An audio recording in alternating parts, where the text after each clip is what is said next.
Good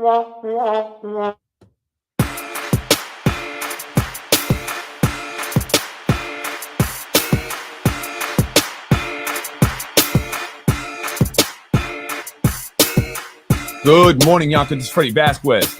This is a special breaking news report. Join me.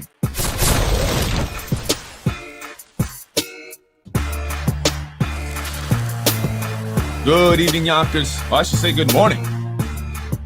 Good morning, Yonkers. This is Freddie Vasquez. This is Basement Politics. Special report. Today is Wednesday, September 21st. 2022. A lot going on in Yonkers politics today.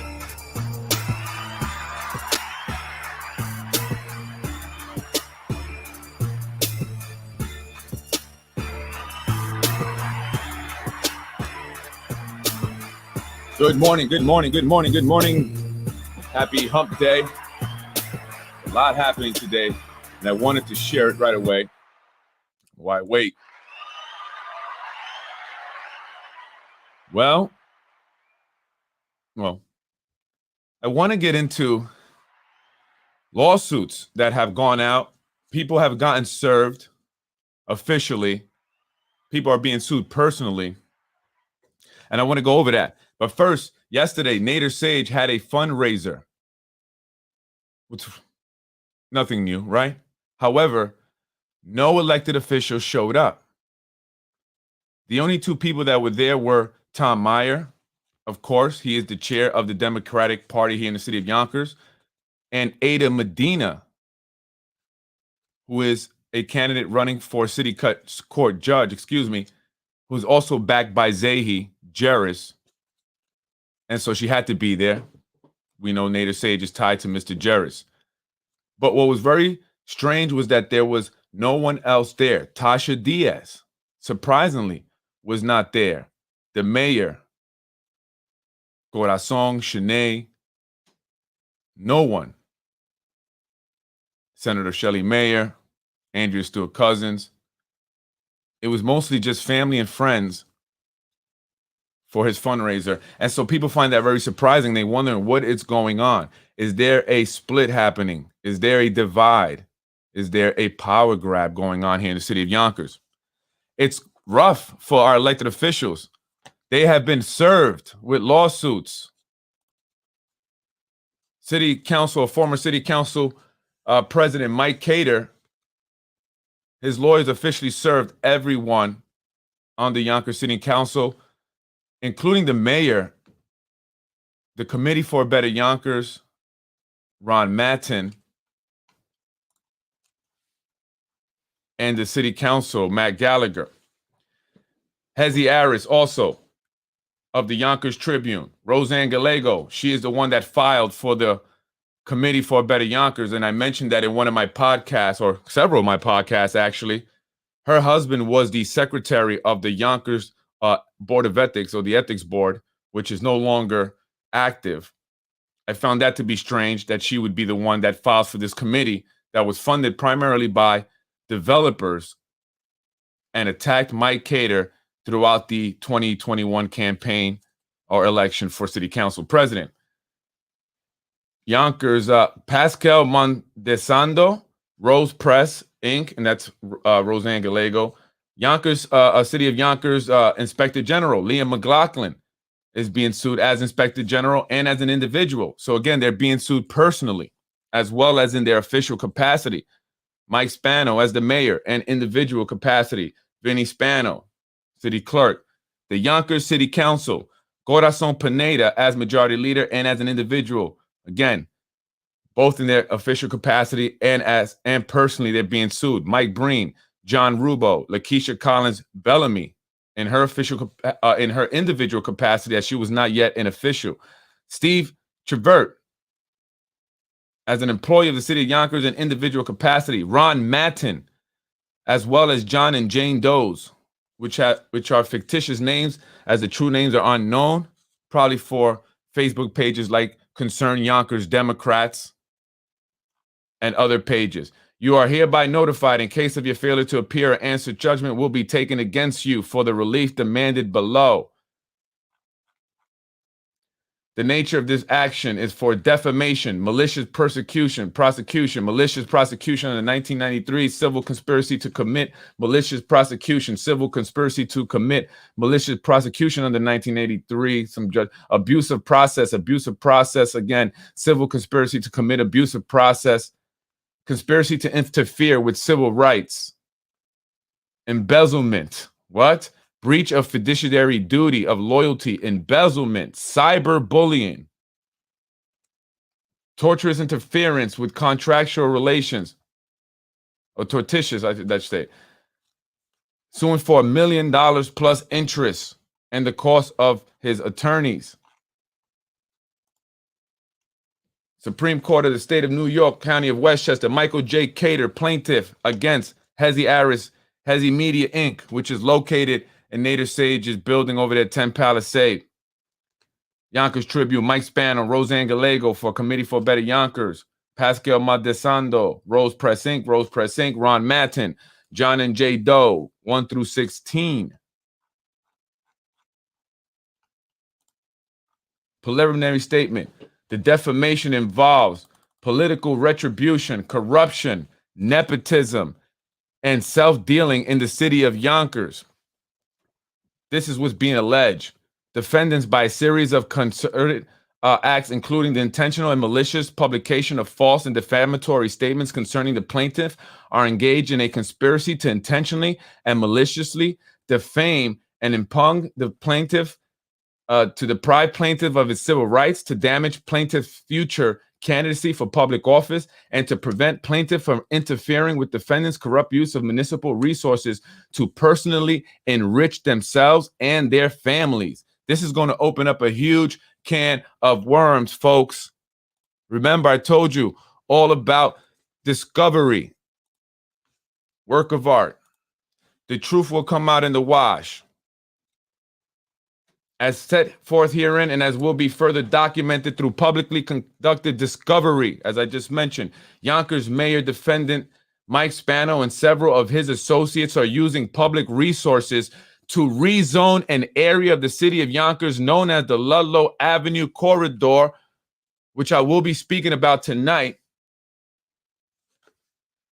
to increase the value of real estate located within the zone secretly owned by the mayor's immediate family, known as 123 Fernbrook Street, and to utilize $10 million of public funds to purchase private property adjoining 123 Fernbrook with the intention of subsequently converting the purchased property into a waterfront park. Whoa, this is going to get crazy. The end result of these two actions will, upon information and belief, significantly increase the value of 123 Fernbrook, since it will allow an industrial property to be developed as a residential high-rise next to a Hudson Riverfront park. This could put a hold on a lot of these developments. As set forth herein and as will be further documented through publicly conducted discovery, Yonkers Mayor, I read that already. Further, Yonkers City Inspector General General Liam McLaughlin, in concert with defendant Mike Spano, has abused his public office for political reasons in an intentional bad faith effort to malign plaintiff's reputation. As set forth herein, Martin Ginsburg, and this is a lot of the reason why this is coming out, because Mike Cater upset Ginsburg, and they're big developers, and they wanted Mike Cater gone. As set forth here in Martin Ginsburg, a private developer and major campaign contributor to defendant Spanos and then City Council President Liam McLaughlin's campaign, acting through his company Ginsburg Development, filed a petition with the city requesting a zone change to develop a property on Downing Street in Yonkers, New York.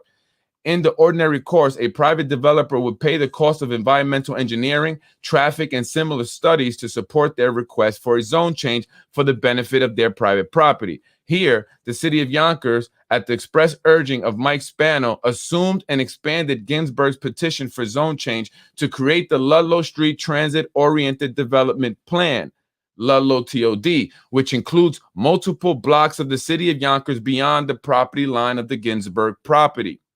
Expanding the area of the proposed rezoning beyond the campaign contributors Ginsburg's properties has three material impacts. It placed the political support of the mayoral administration behind the contributors' zone change before any professional evaluation was made. It shifted nearly $500,000 in expenses from campaign contributor Ginsburg to the public. So we're paying for a lot of this stuff, guys. Tax money, according to this.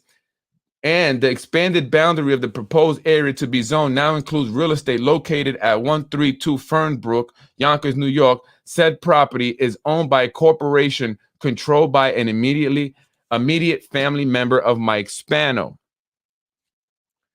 Upon information and belief, the value of said property will be substantially increased by the zoning change. Neither Spano nor any other Yonkers City official ever publicly disclosed the fact that the expanded boundary would personally benefit an immediate family member of the mayor, nor the fact that municipal funds rather than private funds were being expended to benefit real estate owned and or controlled by a member of Spano's immediate family. Yonkers City Council votes relating to the Ludlow TOD were held in February. Plaintiff in 2021, April 2021, plaintiff in his former capacity as city council president voted against the Ludlow TOD in February and was the sole dissenting vote. And that's what I said.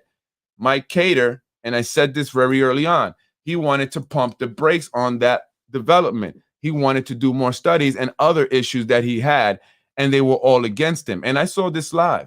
I remember that meeting. Mike Cater was the only one. And I said this from day one when they went against him, that was one of the reasons, if not the main reason, why they took Cater out. I mean, this caused big problems, especially within the Jordanian community. It put a big divide, as Zahi Jeris was the #1 assassin hired to eliminate Mike Cater using various tools, resources, and tactics, including the Committee for a Better Yonkers. All they did was attack Mike Cater. Their website is all about attacking Mike Cater, and one ad for Lakeisha Collins Bellamy. Also, the Yonkers Tribune, which is controlled by Zahi Jeris, Hezi Media Inc., which is located at Nader Sage's 10 Palisade office building on the 2nd floor. So this was a, organized effort that had no limits. I mean, they attacked his wife. They sent text messages to her neighbors, robocalls, robotexts, and these were using city numbers to do this. So they have access to Yonkers City numbers, or they make it look like it's from the city, so people will pick up and they can hear these, attacks on Mike Cater. And this is what happened. And now they have this investigation, folks, that the taxpayers have been paying for just to keep him down. We're talking to the tune of about $600,000 so far of Yonkers taxpayer money has been spent investigating Mike Cater's quid quo pro allegations. Is that the best way to spend our money, especially when the individual did nothing? And there are other individuals that are getting away with a lot more. I mean, Zahi Jeris's wife, $130,000 a year as a supervisor at the recycling plant over there on Sawmill. Yet she's failed the supervisor test twice. How does that happen? Finally, someone that will hold them accountable, praying for a positive response outcome for Mike Cater. This is definitely going to, expose a lot of stuff. And it's not over. This is just the beginning from what I'm hearing. There's a lot more information that's going to be coming out. And it's going to be right here on Basement Politics. Bravo to Mike Cater for keeping his cool amidst the gang of fools. Right. Immediately after casting the sole opposing vote, plaintiff became the target of malicious and intentional campaign to sully his reputation and to oust him from office. After said retaliatory conduct succeeded in defeating plaintiff's re-election campaign in favor of a candidate employed full-time by a public entity under the control of defendant Spano, funded in part by federal funds, defendant continued their corrupt use of governmental funds for their personal benefit by committing to spend $10 million in public funds to purchase property within the new zone immediately adjacent to 123 Fernbrook property for a park. As a result of the above action, a parcel of real estate controlled by the mayor's immediate family will be located next to the waterfront park and entitled as a matter of right to be developed for residential purposes. As further detailed below, plaintiff's complaint pleads multiple counts of defamation against the named defendant in his action. This defamatory conduct was done by defendants at the behest of political operatives under the influence of Spano and Spano Associates as a retribution for and to eliminate plaintiff's opposition to the Ludlow project. And when they talk about those political operatives, I'm assuming and guessing, because it's a safe bet to assume this, is Zahi Jeris that they're referring to, and others that have been attacking a lot of us, a lot of people, right? They've been coming at me. It's funny. I mess with them through the Concerned Yonkers Democrats and other fake pages and fake accounts. They've been coming at other people. I mean, enough is enough, folks. Enough is enough. And it's time that we start to get more involved and take back our politics, because look at the buffoonery that's going on here. It's a clown show. I mean, look at the individuals that are elected and that are here to represent us in the city of Yonkers on our city council. It's a joke. It's a big circus, a joke. I can't even take it serious, and they are robbing us blind. And we got to get Wilson Kimball out of the chair of the Zoning Board of Appeals, because that is how they're doing these zoning changes. That is why they removed those two individuals, because they would not go along with the rezoning of all these areas in Yonkers. And so Wilson Kimball got him removed, and now she's the chair. And she's going to just rezone everything in Yonkers, including areas in the East Side, folks. So you East Siders need to be concerned and be aware of what's going on and be vocal and come out. It's not just about the Southwest Side. This is not just about Black and brown people. This is about all of us here in the city of Yonkers that have been here forever, that have been demanding our place change for the better, but not like this. And what about our schools? I'm going to talk about what they said tonight in the meeting recently, the real estate meeting, in regards to the Ludlow project that we're just talking about here, and that one of the concerns that the residents had was the impact to the schools. But hear what they have to say in regards to that and why it's not going to be a problem. And this is something that I mentioned, and so it tells me that I'm correct once again, and that is why you guys tune into Basement Politics, because I get the information. For the most part, it's accurate. And I can see what's happening here. If you just put two and two together, you're going to get four. And I give it to you guys straight. So tune in here tonight. I'm going to be discussing that some more about that Ludlow project. But this is going to open up, and it's already opening up a big can of worms. Once they go through discovery, all of it is going to come out. Who owns what? That's why they haven't come up with the slumlord registry. Too many elected officials own properties, and they are slumlords, right? But that's all going to come out. There's more than meets the eye. The corruption in Yonkers has to be exposed, specifically the judiciary. Well, it all leads to, Rome. All roads lead to Rome. Thank you for presenting this to all of us, Freddie. You're very welcome. Thank you. We the people are the ones that have to keep exposing corruption, and it's growing. And the exposing Yonkers corruption page, it's crazy. They're on fire. Go check them out. How much is enough of these sociopaths? Yeah. How much is enough? No one can match your efforts. Thank you, Kathy. I appreciate it. I'm trying here. I'm just trying to bring, the information, make people aware. It's very important. This is why we are in the situation we are in. Buses with no monitors, schools with no heat, no AC, overcrowded, old dilapidated buildings with lead and asbestos and mold. And I'm not blaming the superintendent, and they want to blame him, because they want to get him out. They want to get a puppet in there that's going to allow that school buildings be sold. And that all has to do with what I'm going to talk about tonight and the Ludlow project and what they said in regards to the impact to the education, to the schools, and why they don't think it's going to be an impact to the schools. Because they're pushing people out. And they know ultimately a majority of the people whose kids go to the schools in Yonkers will not be here. That's what they're banking on. Let's talk about it tonight. I'm Freddie Vasquez, folks. I got to get to my office because, I do have a job. You losers. Wasting your time worrying about what I'm doing. Thank you, folks. I appreciate it. I'll be on tonight to talk more about this. This is going to get crazy. Remember where you heard it first, right here on Basement Politics. Mike Cater suing everybody. Yonkers City Council, the mayor, the city clerk, Liam McLaughlin, the inspector general. Everybody's getting sued. Everything's gonna get exposed. He's suing for a total of $7 million in 2 lawsuits that he has here. I'm Freddie Vasquez. Join me tonight. Getting interesting, folks. I told you it was gonna get good. Did I not tell you it was gonna get good? It's gonna get even better. This is just the beginning. I'm Freddie Vasquez. This is Basement Politics. I can't wait to a few years from now, 10 years from now, they have the Netflix series, man, and we're gonna be watching it. We're gonna be like, yo, yeah, remember where you at? So remember where you were at when all this was happening, when the Netflix series comes out, baby. I can't wait. Come on, Lionsgate. Let's do this. You guys are here now. Might as well take advantage of the backdrop, right? You got the actual authentic Yonkers backdrop. Let's do it. City of Hills, great show where nothing is on the level. I'm Freddie Vasquez. This is Basement Politics. Join me tonight. I'm up out of here. Thank you, folks.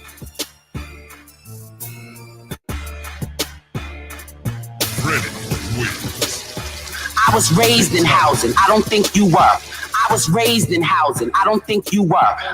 You know, what is that sweet spot? I was raised in housing. I don't think you were. I went to Yonkers public schools. I don't think you did. We can go on all night with this, honey.